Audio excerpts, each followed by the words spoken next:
Welcome to the Scott Holm Podcast, Instant React Edition, because of fairly sizable news came to our corner of the universe, a story that we have followed very closely in the show. Kristin Vesely is no longer the head coach of the University of Houston. That was announced earlier today. We were recording this on Tuesday, May 13th. Dustin, if you will allow me, you are the one joining me today. Bob, as much as I would like to make up a humorous story as to why Bobby isn't here, this isn't a humorous story kind of episode, so I'll just leave it for the very dry explanation that Bobby is taking a work trip actually out to where I live, fabulous Las Vegas, Nevada, and is going to be, he is boarding a plane right now.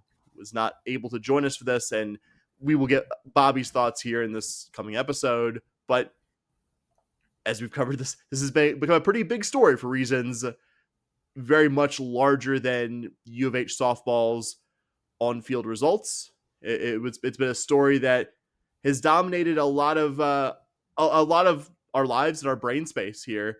Even as you've moved into your emeritus role, I don't think I'm guessing incorrectly that this isn't a story. This isn't a story that you think about 24/7. It's not a story I think about 24/7, but it is a story that has dominated our brain space. I think more than we would have expected U of H softball ever could.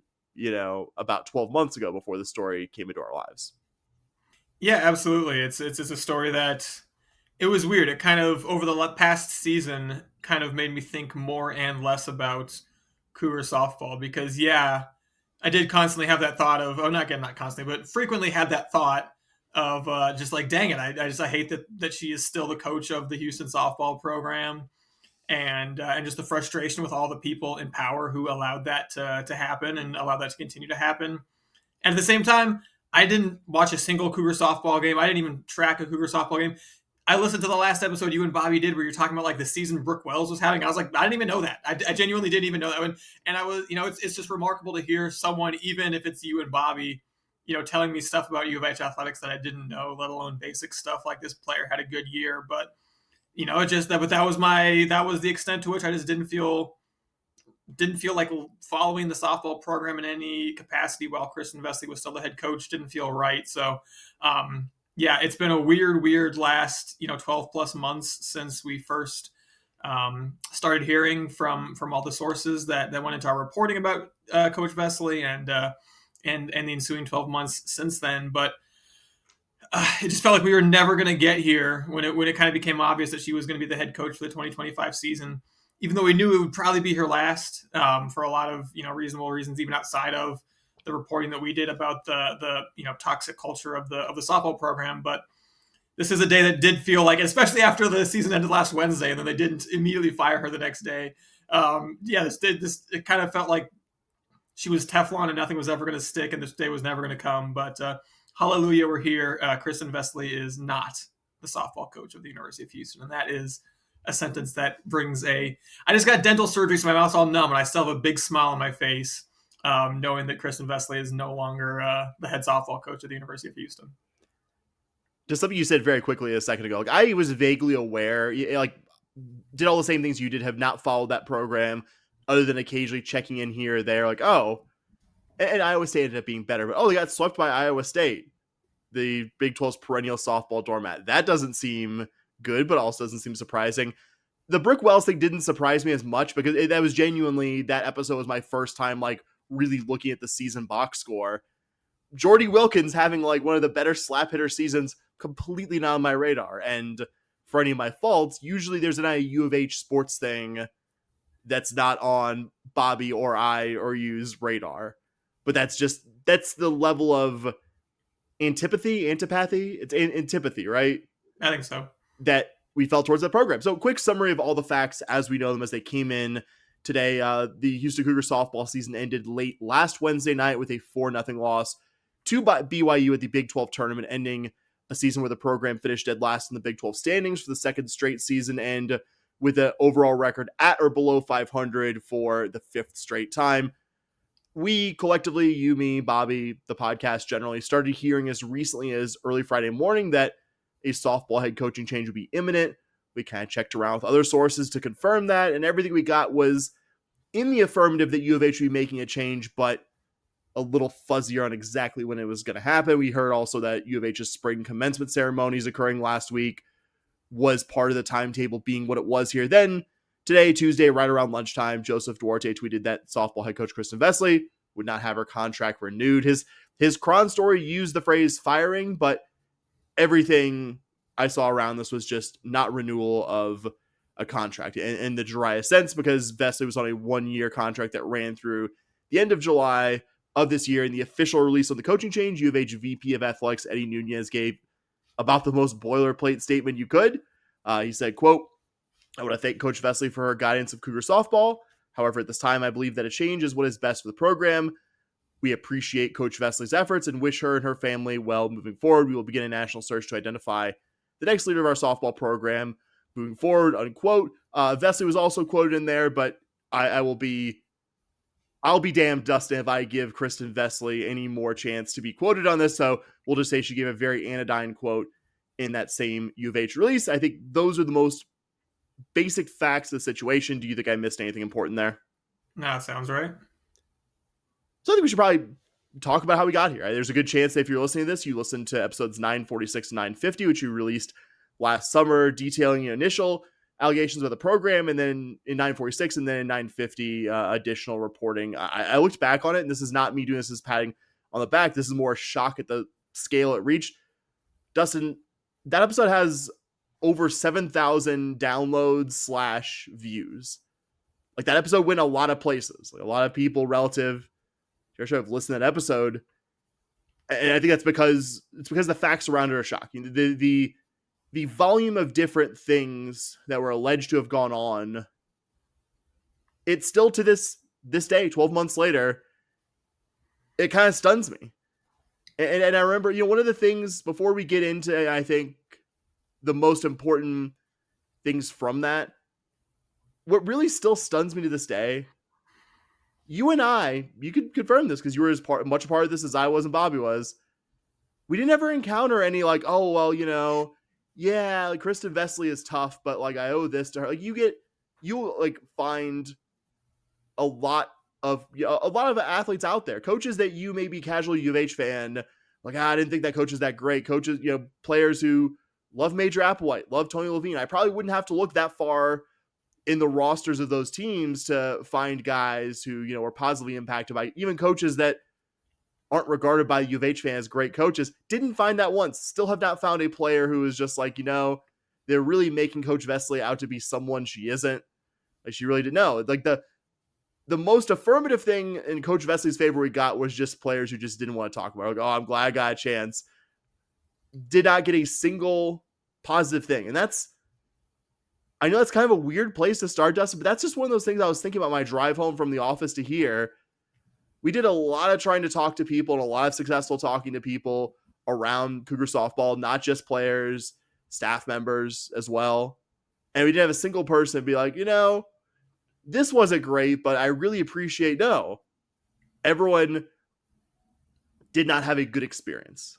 And that might be almost too charitable in its general description of Vesely, but I guess to start this, what are the things that are going to stick with you most that we kind of uncovered and that had to kind of, live through, talk about, and reporting this out?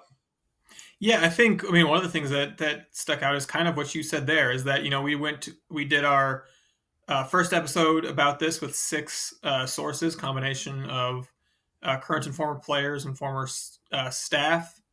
And I remember kind of, and we felt pretty good. And we said in the first episode, hey, based on what we've heard, the number of things that have been kind of corroborated by multiple people who, to our knowledge, weren't talking to each other because we reached out to people individually. We had people reach out to us. We had people we proactively reached out to try to get, just so it wasn't one little group of friends telling their story. And I think we said in the original episode, hey, each of us kind of said, hey, I bet a lot of money that whatever the actual facts are, that it's not, the whole thing wasn't invented out of nowhere, right? But there was kind of that thought in my mind of like, we're going to post this episode and we're going to have a dozen people maybe suddenly be like, no, that's not who Kristin Vesely is. It was, we got 0 people, and literally it was like the floodgates opened up of people who were sharing the episode on social media, who were, players or staff members from the program, and people who just reached out to us, via private message or via intermediaries. We had, players who were reaching out through another player, saying, hey, this other player said thanks and everything, and just the number of people saying thank you for telling the story. I'm so glad something is finally out there. So glad she's finally facing some, you know, repercussions for what she did. And just zero in terms of going the other way and being like, hey, I think you treated her unfairly. Hey, I don't think this is right. The experience I got, and if you listen to the 2 episodes we did, I don't think we pulled any punches. I think every substantial allegation that we heard that we could corroborate with multiple individuals, we went ahead and said, hey, this is what we were told, and never got any pushback. And if anything, I feel like maybe we underrepresented in total some of the things that actually happened, because we just literally couldn't possibly over the course of 2 full episodes get into all of the allegations that the different people brought up. So I mean, the main one I think certainly was having a player that had a gun on them through the majority of the previous season at that point, which I guess was the 2024 season would have been the most recent season. And that Kristin Vesely just telling players that their concerns for their safety in light of the fact the player had a gun on her and was threatening multiple teammates with it. That she told the other players who raised concerns that their concerns didn't matter. That was really shocking for me. Coach Vesely forcing multiple players to play through injuries, trying to forcibly out a player to her family who was not ready to come out of the closet was very shocking. And kind of like you said, it's you hear these like kind of little individual stories. And, you guys said at the beginning, there's even coaches that we don't think were good coaches. You got a lot of people sticking up for them. And even if you leave the U of H family, and even if you go to a coach that you kind of know didn't treat people the way that he should. So that's Bobby Knight, for example, right? Coach we know did some bad things, didn't treat players right. There are Bobby Knight players, former players, who were like, yeah, okay, he did some stuff that was too far, but like, he cared about me. He was a good coach. I still love him, whatever, like that. Just over and over and over again, hearing players say, Kristin Vesely did not care about me as a person. Kristin Vesely did not care about my physical safety, did not care about my physical health, my mental health. Kristin Vesely did not, was pitting players against each other. Kristin Vesely made the team, and again, you kind of separate them, but you kind of don't, because they kind of play into each other. On the one hand, she was doing things that made the players feel not safe, and that's obviously more important than the wins and losses, but those two things are intertwined. And the number of players that just said, every year that I was on this team, we were less than the sum of our parts because Kristin Vesely had us pitted against each other instead of pulling together in the same direction. And that, I think, like I said, you kind of feel like you should separate the, like, you're just a bad human being and like you're a bad softball coach who's not going to win games. But they did kind of like, in a lot of the stuff, it felt like they kind of meshed together. And Kristin Vesely, just from every story we heard, was just never on the right side of any of it. And just again, it's hard to have that many players on your roster. And like I said, not have one that I think would step up for you and be like, no, Kristin Vesely cared about me. Kristin Vesely cared about me as a person. And over again, we heard the exact opposite. And that was really stunning throughout the process. And like you said, you want to separate the on-field results, because the allegations are the allegations, completely independent of whether this was a conference championship contending program or whether this was a program in reality just like was lower middle class American program and basement of the Big 12. Like that was irrelevant to the allegations there, and how deserving they are to be reported. Like whether, and we'll get to this later, like that goes to the, you have to, the nagging question of if Kristin Vesely was winning here, like what would have, what would have been done there? And I'll just say, I have some questions there and we will get to them later. I think what really stood out to me though, Dustin, and these weren't the most salacious things, these weren't the things that were most important, was the amount of petty tyrant stuff. Yeah. The amount, like the pitting players against you already touched on the pitting players against each other. Like I think that's a hallmark of how you don't want to run your program. Like you want everyone on this team, like people are from different backgrounds, you want everyone fighting together. Yes, you want there to be competition, you want the players who aren't like in a position to be the best of the team to be fighting to, you want everyone to try to be the best version of themselves. But the way of doing it is just so emphatically not what was the picture painted to us about the program. From just, I cannot emphasize this enough, an extremely diverse group of players. This isn't like, oh, we only talked to players from 5-6 seasons ago, or oh, we only talked to players from the 2024 team. No, it was an incredibly diverse group. I don't think you could have found a more diverse cross section, both for background and also, like their role in the team. Like we talked to players who were very key key to their respective teams. And we talked to players who weren't significant contributors, but I think all their contributions were very important to this. And I think don't want to be lost, by the way, that incredibly brave of those young women and men to talk to us about. It's just a really not good atmosphere to be part of. But like the stuff that wasn't the most salacious, the really weird, strict relationship that Kristin Vesely had towards players getting food, that seems to run counter to anything. Like, obviously, yes, you want to monitor caloric intake. Even an idiot like me knows, like, you can't just be eating whatever and being a Division I athlete. Like, I accept that premise, but that Vesely would so often be at the odds with not just U of H's nutrition staff, the people whose actual job and expertise it is to manage this kind of thing, but like, because in this era, there are a lot of players who transferred or players that know players from other programs. What Vesely did in terms of player nutrition and really just being so strict about players being able to eat goes counter to what every other Division I program seems to be doing. And it seems to be self-defeating in the same way that pitting players against each other seems to be incredibly self-defeating, that making players play through injuries seems to be incredibly self-defeating. It just goes back to petty tyrant stuff. And I'm not going to psychoanalyze where that comes from with Kristin Vesely, but there's stuff like that. Like the players, one, all having to pass the same conditioning test. That seems really stupid. Like there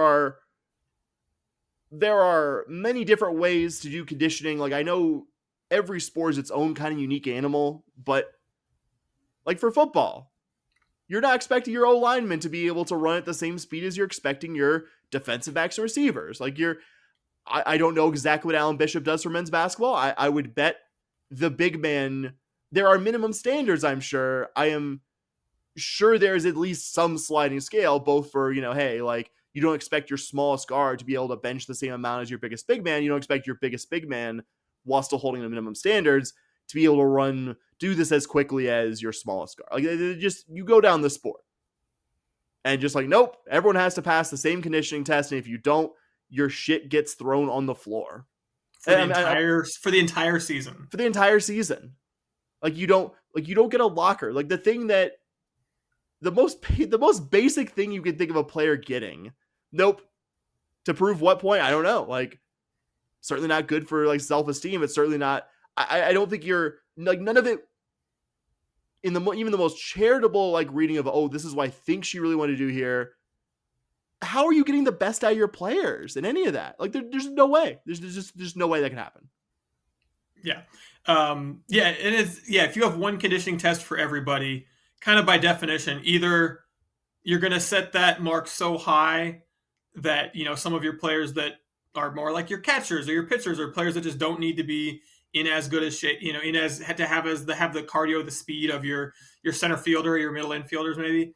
You're either going to set a standard that's impossible for your slower players, or that is just not meaningful at all for your faster players, right? Because if you set a standard that's realistic for maybe your catcher to get to in terms of how fast they should be able to run back and forth on a cardio test, your slowest center fielder is going to be comfortably beating that while jogging, or it's very silly that she did it. And a lot of the stuff that and again, kind of like I said, when you're winning or losing, there's some stuff you just don't do, and there's plenty of the stuff that we were told about Kristin Vesely, that we reported on, that you just don't do. It doesn't matter if you're winning or not. But a lot of the petty tyrant stuff that you're talking about, that is when you kind of get into that gray area maybe, and that's when you go, okay, yeah, if we're the only program in the country that's like not letting players go have meals with their family on road trips, yeah, that seems like petty tyrant stuff. But if we're doing awesome on the road, then maybe you go, okay, well, maybe Kristin Vesely's onto something, right?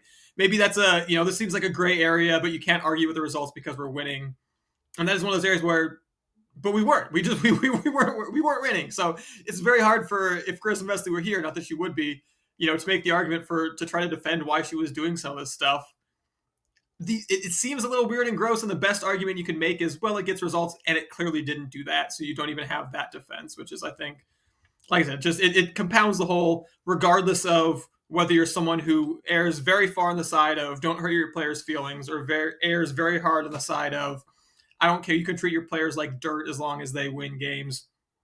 She was a complete failure as a coach by either standard or any standard in between. Yeah.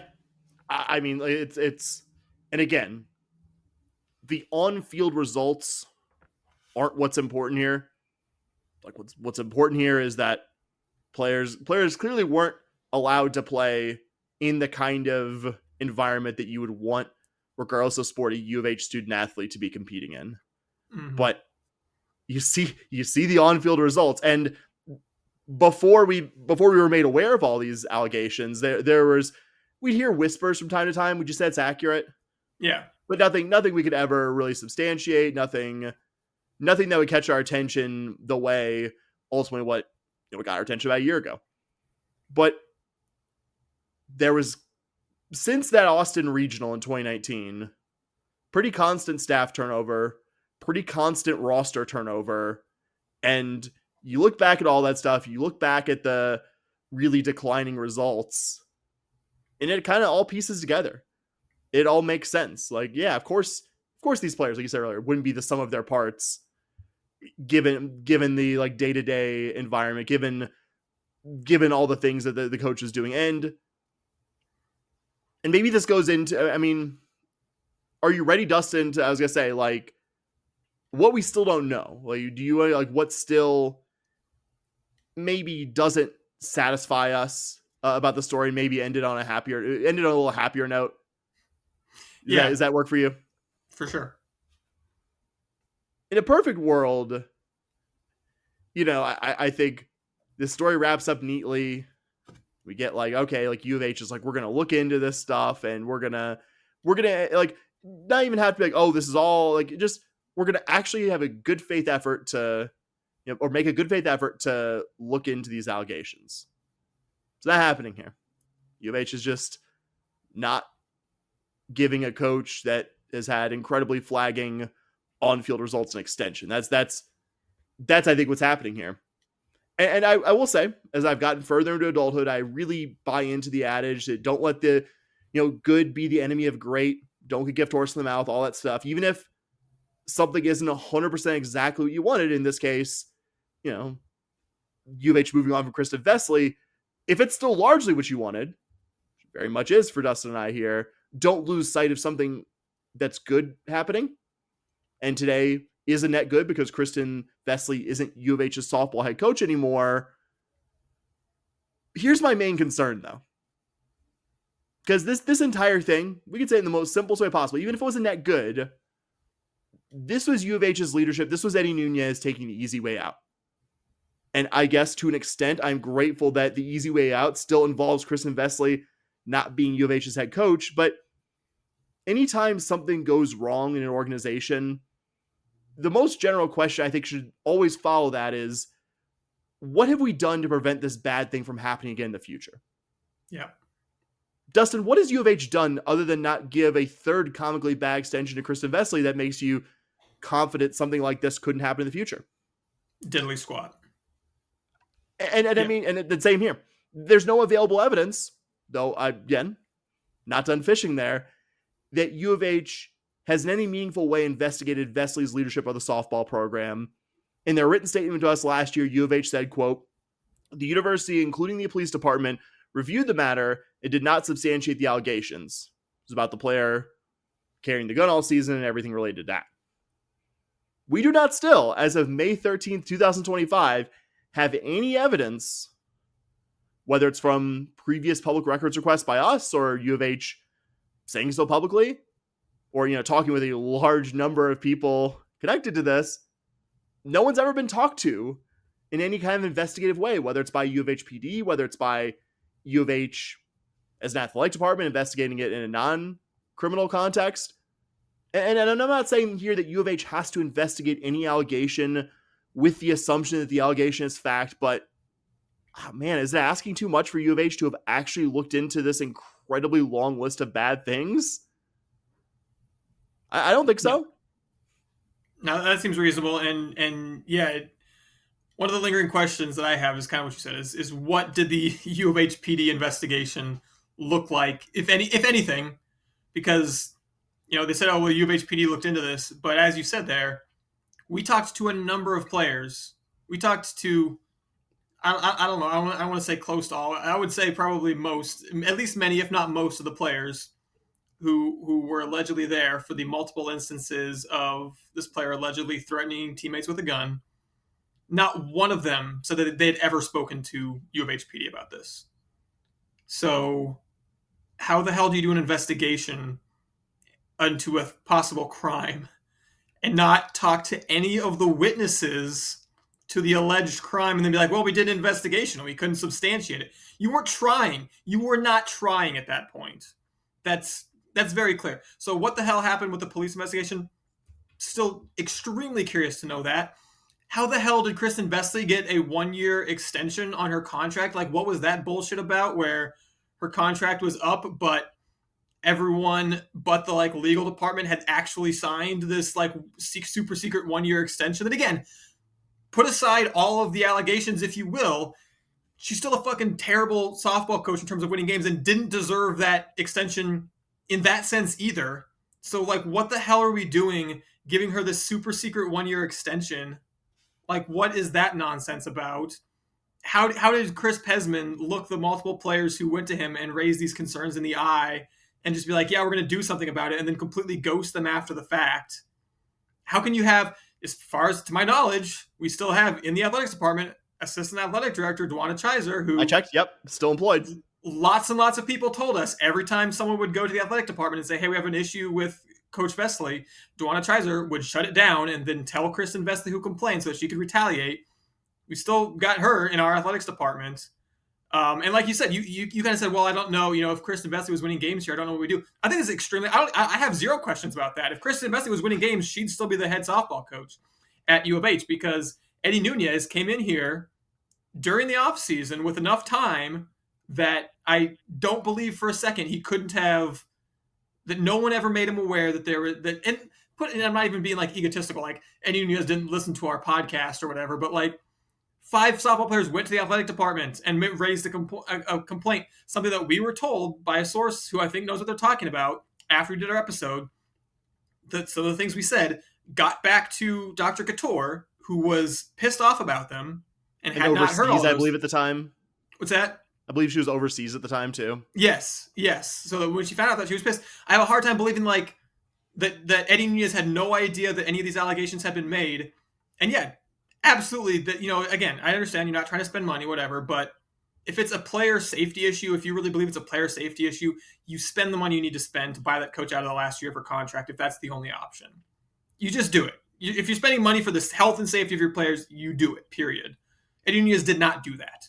So, even kind of looking at Eddie Nunez's tenure right now, on the one hand, I want to go, well, everything we've heard about with the finances of the university and athletics department seems like it's trending upward under Eddie Nunez's, direction. The amount of money that we threw at Matthew Mitchell to be the women's basketball coach, I think indicates that financially we might be in a little bit better place than we were. Every hire he's made, I think, has been encouraging, including, Coach Mitchell up until this point.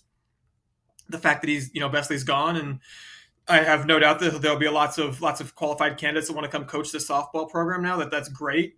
But yeah, it's just hard to really be enthusiastic about someone's leadership, knowing that, basically we kind of know. He had to have known that there was something going on with these allegations and chose, I'm going to take, like you said, the easy way out. I'm going to take the easy way out and just go, it's one softball season. How many people really care about this? I'm just going to like pretend I didn't see this and then put out an anodyne. Oh, thanks, Coach Vesely, on to the next one. So yeah, lots of things still very weird, still sticking to my craw about this a year later. And that is even just putting aside, Kristin Vesely having spent another year in charge of this program, something that never should have happened. Here's another tough question that I'm going to say we don't know the answer to, but I think, unfortunately, this story has given us kind of the answer what's going to happen here. Dustin, what happens if U of H, at some point in the future, not even going to say hypothetically who, just has to investigate the behavior of a head coach and how they run their program? What happens? I mean, I think we kind of saw what happens here, unfortunately. It's results dependent. I think how hard that they really want to hold accountable, and money dependent. And yeah. You really, yes, of course, finances are always going to be a part of the picture, especially at a not cash-rich athletics program like alma mater, the University of Houston. But nothing about this story has given me more faith that U of H institutionally, when push comes to shove, is going to act in a manner that shows the most important thing to them is the well-being of the young people who sacrifice a ton to represent their athletic teams. Because from this story, the most important things to U of H were clearly saving money, whether that was saving money on a possible litigation, whether it's firing Vesely for cause or, investigating this, getting out of the contract that her and Pesman secretly signed in 2023 and wasn't executed until last summer, and protecting ego, whether that's protecting the ego of, your long tenured softball coach, Kristin Vesely, her even longer tenured sport admin, Dewana Chiser, when both parties there were very obviously not doing their jobs properly. No evidence that student athlete welfare is anywhere on the list of priorities for the University of Houston here. And I'm sorry, if you think as a U of H administrator, there is even a chance that some of what was told to us was alleged to have gone on under Kristin Vesely in the U of H softball program, if you think there's any fucking chance that happened and you were okay with, we'll just let her coach another full season and then go find another coach, you don't actually care that much about these student athletes. And I don't think I'm being too hard on anyone in saying that. No, I think that's absolutely fair. And kind of, to put a bow on it point, that is why, while I'm very happy, and if you've followed my social media today, I'm very happy that Kristin Vesely is no longer the softball coach of the University of Houston. It is really hard to really and take it as a full victory. And I'm glad Chris Vesely is no longer the coach. I'm glad Chris Pesman is no longer the athletic director for all of the absolute bullshit that he was clearly involved with for letting Vesely stick around for as long as he did and participating in sweeping stuff under the rug for her. I'm glad he's gone too. I don't think that had anything to do with the softball, and the timing of it made us kind of initially feel like maybe, and I think best case scenario you could say maybe it was the last straw, but that was clearly about money too. That wasn't about him neglecting the welfare of the student athletes that are under his charge. That was about him not raising enough money for the athletic department. Like, everything along the way has been clear that the university's sole intention here is saving money and saving a headache more than putting the welfare of their student athletes first. And that is what's so disappointing. That's why, like I said, it's hard to really take this as a full and complete victory today, even though the thing that we wanted, Kristin Vesely no longer leading the softball program, is in fact the case. And I'll just say very, very quickly before we, I think, make an effort to end this on a happier note, because broadly that we are still happy that Kristin Vesely isn't that coach. I want to be clear when I say this, because not saying we weren't supported in this at all. Like, our network, the 1012 network, could not have been more supportive, as we did something we've never done before, and frankly didn't think we would have done previously. I don't think we never, you and I, Dustin, never did this podcast with the intention of being newsbreakers. We admire the work that newsbreakers do. We consume it as consumers of sports content, I guess, general investigative reporting in the larger sense, but not something we set out to do. Felt very supported there. Our friend Parker, who we're actually going to be talking with in a couple hours, had me on the night of, I want to say, maybe night after this story broke. Friend at Ryan Goku's amplified it. What really stuck out to me, Dustin, people with the most potential to lose there were willing to be like, hey, these guys put out a story. And like, I realized, like, people would have the most, I guess, to lose from U of H seeing that they supported the story did. And the people who you would want to hold, the professionals, I guess you would say, you want to hold U of H to account here, didn't exist. No. Like, whether and again, name some parties specifically, so I don't want to make it seem like I'm targeting those people, but I think it became very clear to me, and I'm saying this last, it became very clear to me who is a stenographer of the powerful and who actually wants to hold them to account. And I will leave it at that, if you're okay with that. That sounds perfect. That sounds like a perfect place to leave that particular point. I guess my closing thought here is just that it's another part of what made this whole process so heartbreaking, from hearing all the stories to seeing the lack of response from the university to the lack of response from people that could have that were in a position to speak out on this and dig into it, to having to suffer the indignity of watching Kristin Vesely be the head coach for another season is like this. This isn't just a U of H program. Not that any U of H program deserves this or anything. That this happening in any U of H program wouldn't be disappointing. You and I love the softball program. We love the softball program. We have been so invested in the softball program over the years. We have traveled out of town to watch this team. We've, we were physically at, you and I were physically at U of H's last regional appearance in Austin in 2019. Yeah, just absolutely over the moon giddy about Houston beating the Longhorns in their regional. I've infamously, if you know me, care so much about softball. I got me and a bunch of my friends ejected from a softball game at one point. I've been to so many softball games and spent so much time at that stadium. Just have so many good memories of so many games. Love Dustin and that guy buried the hatchet, but Dustin and up buried the hatchet, by the way. And then randomly 10 years later, we saw him umping a Texas State game. True. All true. Sorry. We did. Yeah, no, I yelled at an umpire. He ejected me. He shouldn't have. We made up. We didn't kiss. But we made up a year later, and then I saw that guy in San Marcos, I think, at a U of H at Texas State softball game. But we love this program. We want this program to succeed so much. And not only is Kristin Vesely being the head coach bad news for all the players in that program who are under her care, it's such a tarnishing mark on this program. One that is not that old. It's only been around since late 90s, early 2000s. The next head coach is only going to be the third U of H head softball coach in school history after Kyla Hollis and Kristin Vesely.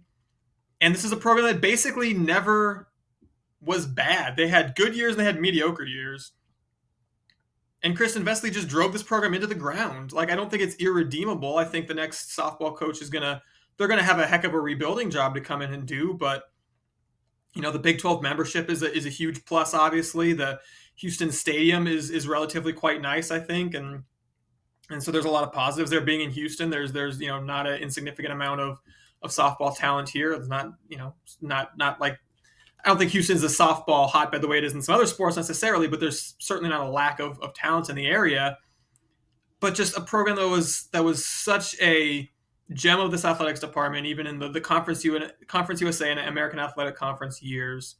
A team that hosted a super regional, and it's just like watching Kristin Vesely steer this program into the gutter for no reason that I can tell from the outside other than her own ego of just thinking that pitting players against each other and just doing all these little petty tyrant things that served no purpose other than to soothe her own ego and make her feel good about herself by belittling other players and putting other people below her. It just tarnished the program, and it gave this program it did some significant psychological damage to a lot of young women first and foremost, but also just it's such a black mark on the program to have gone through this era, just years and years of several years of a completely ineptly run softball program, both in terms of, like we said a million times now, both in terms of producing and graduating young women who are better for having been through your program, and also in terms of having a team that didn't suck. Yeah, like you said pretty well. All right, and ending it nicer, ending it happier, ending it thinking about a future that doesn't involve Kristin Vesely running the Houston Cougar softball program, something that I think excites both you and I. Not expect you to have your long list of candidates. What are you generally looking for in the next U of H softball head coach? Whether that's specific experience. I mean, I think the be a decent person is probably top of that list. Could probably be almost unstated, but if you'd like to stay, go ahead. But what are you looking for basically in the next U of H softball head coach? Yeah, I mean, I'll just say real quick. I would love for the players to be publicly talking after the year about how much they like playing for that coach, and that's, again, not to like relitigate everything, but their coaches and David Rare, Kelvin Sampson, those guys are tough coaches to play for in the sense that they're going to make you work really hard. But every player you talk to talks about, I know that he has my back. I know that he cares about me as a person. So obviously, first and foremost is, someone that actually cares about their players and makes their players feel cared about. But in terms of that, I want to find someone that can someone can recruit a pitcher.